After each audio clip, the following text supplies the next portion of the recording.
नमस्कार। शेयर बाजार में रोज जो ये उतार चढ़ाव होते हैं, उनके पीछे ना एक बड़ा पैटर्न भी काम करता है। उसे मार्केट साइकिल कहते हैं।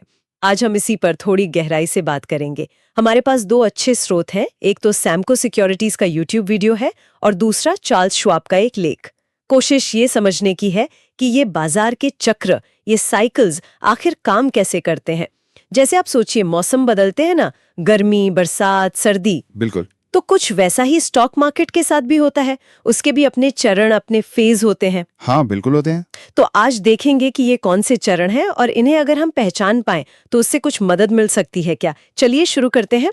तो सोर्सेज बताते हैं कि स्टॉक मार्केट में मोटे तौर पर 4 फेज होते हैं। 4। और ये सिर्फ स्टॉक्स की ही बात नहीं है। मैंने देखा कि वो कह रहे थे कि कमोडिटीज, करेंसी, बॉन्ड, मतलब लगभग सभी पब्लिक मार्केट्स में ये दिखता है। हाँ, ये पैटर्न काफी यूनिवर्सल है। मतलब जो भी चीज पब्लिकली ट्रेड होती है उसमें ये साइकिल दिख सकता है। अच्छा, तो पहला चरण एक्यूमुलेशन फेज, कुछ जमा करने जैसा लग रहा है। बिल्कुल सही पकड़ा। एक्यूमुलेशन यानी संचय चरण। इसमें होता क्या है कि स्टॉक की कीमत ना ज्यादातर एक दायरे में, एक रेंज में घूमती रहती है। साइडवेज मूवमेंट जिसे कहते हैं। हाँ, वही साइडवेज मूवमेंट। लेकिन इसमें दिलचस्प बात यह है कि जो बड़े जानकार निवेशक होते हैं ना, इंस्टीट्यूशनल इन्वेस्टर्स, वो इस समय धीरे धीरे थोड़ी थोड़ी मात्रा में शेयर्स जमा करते रहते हैं, उठाते रहते हैं। ओह, धीरे धीरे क्यों? ताकि मार्केट में किसी को भनक ना लगे। अच्छा। अगर वो एकदम से बड़ा ऑर्डर डालेंगे तो कीमत भाग जाएगी ना। तो वो चुपचाप खरीदते रहते हैं। अच्छा। और आम निवेशक, रिटेल वाले शायद इस समय ज्यादा ध्यान ना दे, क्योंकि कीमत में कोई बड़ा एक्शन तो दिख नहीं रहा होता। सब शांत लगता है। ठीक है। तो इस शांति के बाद, मतलब तूफान से पहले की शांति हुई है तो कह सकते हैं।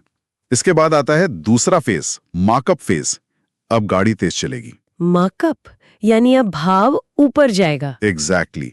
यहाँ स्टॉक की कीमत अपनी जो ऊपरी सीमा होती है, जिसे टेक्निकल भाषा में रेजिस्टेंस लेवल कहते हैं, हाँ सुना है, उसको तोड़कर ऊपर निकल जाती है। इसे कहते हैं ब्रेकआउट। ब्रेकआउट, ये शब्द तो बहुत कॉमन है। हाँ, और अक्सर इस ब्रेकआउट के साथ वॉल्यूम भी बढ़ता है। मतलब खरीदने बेचने वालों की संख्या बढ़ जाती है। अब स्टॉक ऊपर की तरफ भागना शुरू करता है, नए हाई बनाता है, फिर थोड़ा नीचे आकर फिर नया हाई बनाता है। हायर टॉप्स, हायर बॉटम्स वाला पैटर्न। अच्छा, तो यही वो तेजी आती है जिसे देखकर ज्यादातर लोग मार्केट में आते हैं। बिल्कुल। इसी फेज में मोमेंटम ट्रेडर्स आते हैं, और वो लोग भी जो एक्यूमुलेशन फेज में, मतलब नीचे के भाव पर खरीदने से चूक गए थे।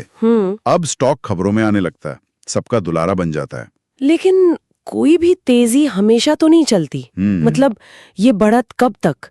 इसके बाद क्या होता है? सही सवाल। इसके बाद आता है तीसरा चरण, डिस्ट्रीब्यूशन फेज। डिस्ट्रीब्यूशन, वितरण, मतलब अब बेचने का टाइम। हाँ, ये स्टॉक के टॉप बनाने का समय होता है, ऐसा समझ लीजिए। जिन स्मार्ट लोगों ने नीचे एक्यूमुलेशन फेज में खरीदा था, वो अब धीरे धीरे अपना मुनाफा बुक करना शुरू कर देते हैं, बेचना शुरू करते हैं। अच्छा। यहाँ एक खास चीज देखने को मिलती है। वॉल्यूम तो काफी रहता है, मतलब खरीद बिक्री खूब होती है, लेकिन स्टॉक की कीमत और ऊपर नहीं जा पाती। वो एक रेंज में अटक सी जाती है। अरे, ये क्यों? मतलब लोग खरीद भी रहे हैं, बेच भी रहे हैं, पर भाव वहीं का वहीं। हाँ, क्योंकि जो स्मार्ट मनी बेच रहा है, उस बिकवाली को शुरुआत में नए खरीदार जो तेजी देखकर अभी अभी आए हैं वो सोख लेते हैं।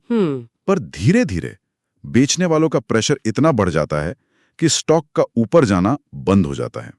वो अपने ही वजन से, कह लीजिए, गिरने की तैयारी करने लगता है। अक्सर इसी फेज में, मतलब जब सब कुछ बहुत अच्छा लग रहा होता है, तभी सबसे ज्यादा पैसा लगाते हैं। बिल्कुल, अक्सर ऐसा ही होता है। जब पार्टी अपने पीक पर होती है, मीडिया में सब अच्छा अच्छा चल रहा होता है, तब आम निवेशक को लगता है कि अरे ये मौका चूक ना जाए, और वो शायद सबसे ऊंचे भाव पर खरीद लेते हैं। हाय हाय, यानी जब माहौल सबसे ज्यादा बुलिश लगे, तभी शायद सबसे ज्यादा सावधान रहना चाहिए, कह सकते हैं। और जब ये बेचने वालों का दबाव खरीदारों पर हावी हो जाता है, तब आता है आखिरी चौथा चरण, मार्कडाउन फेज। मार्कडाउन, नाम से ही लग रहा है कि अब डिस्काउंट लगेगा, मतलब गिरावट। बिल्कुल, ये गिरावट का चरण है।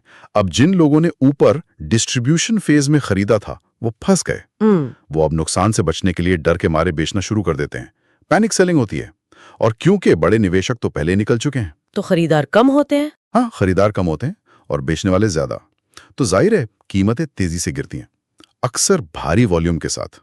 वो एसबीआई का उदाहरण था ना सोर्सेज में। हाँ हाँ, देखा था। उसमें यही दिखा रहा था कि कैसे एक लंबी तेजी के बाद ऊपर के लेवल पर भारी वॉल्यूम के साथ कीमत तेजी से गिरी। वो टिपिकल मार्कडाउन फेज था। तो ये गिरावट ये कब तक चलती है, कब रुकती है? ये तब तक चलती है जब तक बेचने वालों का जोर पूरी तरह खत्म नहीं हो जाता। जब पैनिक सेलिंग खत्म होती है, वॉल्यूम कम हो जाता है और फिर धीरे धीरे स्टॉक फिर से शांत होकर एक रेंज में घूमने लगता है। मतलब वो अगले एक्यूमुलेशन फेज की तैयारी करने लगता है। और साइकिल फिर से शुरू। एग्जैक्टली। ठीक है, ये 4 चरण समझ में आए। Accumulation, markup, distribution, markdown. लेकिन एक निवेशक के तौर पर इस जानकारी का क्या करें? मतलब कोई प्रैक्टिकल तरीका है इसे इस्तेमाल करने का? क्या स्रोत कुछ बताते हैं? हाँ, एक अप्रोच सुझाते हैं। वो कहते हैं कि आप स्टॉक्स को इन फेज के हिसाब से ग्रुप कर सकते हैं। कैसे? जैसे जो स्टॉक्स एक्यूमुलेशन फेज में लग रहे हैं, साइडवेज चल रहे हैं, उनमें आप ब्रेकआउट का इंतजार कर सकते हैं और ब्रेकआउट होने पर खरीदने की सोच सकते हैं, लॉन्ग पोजीशन। ठीक है। और जो मार्कअप में है, मतलब तेजी में, जो ऑलरेडी मार्कअप फेज में है। उनमें आप ट्रेंड के साथ बने रह सकते हैं या फिर स्विंग ट्रेडिंग के मौके देख सकते हैं। और डिस्ट्रीब्यूशन वाले, जहां ऊपर भाव अटक गया है, वहां सावधानी बरतनी है। अगर स्टॉक नीचे की तरफ अपनी रेंज तोड़ता है, मतलब ब्रेकडाउन होता है, तो आप शॉर्ट सेलिंग के बारे में सोच सकते हैं। मतलब पहले बेचें, भाव गिरने पर खरीदें। अच्छा, शॉर्ट सेलिंग। और मार्कडाउन में जब गिर ही रहा है? मार्कडाउन फेज में भी शॉर्ट सेलिंग एक स्ट्रैटेजी हो सकती है जब तक गिरावट का ट्रेंड चल रहा है। लेकिन यहाँ ये ध्यान रखना बहुत जरूरी है, ये स्ट्रैटेजी हर किसी के लिए नहीं है। ये आपके रिस्क प्रोफाइल पे डिपेंड करता है। शॉर्ट सेलिंग वगैरह में रिस्क ज्यादा होता है। सही बात है। और दूसरी बात, कोई गारंटी नहीं है कि हर स्टॉक बिल्कुल किताब की तरह इन चारों फेज को फॉलो करेगा ही करेगा। मार्केट है, कुछ भी हो सकता है। हाँ, ये तो है। सोर्सेज ये भी कहते हैं कि डेली चार्ट के बजाय अगर वीकली चार्ट पर इन फेज को देखने की कोशिश करें तो शायद वो ज्यादा भरोसेमंद सिग्नल दे सकता है लंबे टाइम फ्रेम पर। अच्छा, वीकली चार्ट्स, ये एक अच्छा पॉइंट है। तो मतलब आज हमने इन सोर्सेस के जरिए ये समझा कि भाई शेयर बाजार में भी ना मौसम की तरह ही अपने साइकिल होते हैं। संचय यानी एक्यूमुलेशन, फिर बढ़त यानी मार्कअप, फिर वितरण यानी डिस्ट्रीब्यूशन और आखिर में गिरावट यानी मार्कडाउन। हाँ। और ये जानना कि कोई स्टॉक किस संभावित चरण में हो सकता है, ये शायद हमारे निवेश के फैसलों में एक और एंगल जोड़ सकता है। बिल्कुल, ये 4 चरण आप कह सकते हैं बाजार की साइकोलॉजी और चाल को समझने का एक फ्रेमवर्क, एक ढांचा देते हैं। हालांकि जैसा मैंने कहा, हाँ, असली बाजार हमेशा इतना सीधा और साफ नहीं होता। तो क्या ये साइकिल्स का पैटर्न भी बदलेगा, या ये ह्यूमन साइकोलॉजी से इतना जुड़ा है कि ये ऐसे